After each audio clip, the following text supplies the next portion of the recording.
Hi hello friends, నమస్తే. ముందుగా మీ అందరికీ women's day, happy women's day అండి. నిజంగా ఎవ్రీ ఇయర్ మనం మార్చ్ 8న ఉమెన్స్ డే సెలబ్రేట్ చేసుకుంటాం. అయితే అసలుకి మనం ఈ ఉమెన్స్ డేకి ప్రత్యేకంగా అసలు మహిళల మీద జరుగుతున్న ఈ అరాచకాలు ఇవన్నీ వాళ్ళు అధిగమించడం కోసం ఎలాంటి జాగ్రత్తలు తీసుకుంటే వాళ్ళకి యూజ్ అవుతుంది, అదేవిధంగా వాళ్ళు ఏ విధమైన టెక్నిక్స్తో వాళ్ళు కాపాడుకోవచ్చు అనేది ఈరోజు మనం మాగుంట లేఅవుట్లో ఉన్న the legends martial arts training institute దగ్గర ఉన్నాం.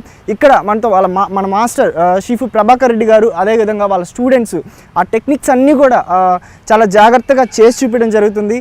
మనకి అవన్నీ కూడా మీరు కూడా చక్కగా తెలిసేసుకోండి. అసలుకి ఏం చేసి చూపించబోతారు మన వ్యూవర్స్ కోసం ఈరోజు స్పెషల్గా ఉమెన్స్ డేకి వాళ్ళు ఏం చేయబోతున్నారు అనేది మనం ఇప్పుడు చూద్దాం.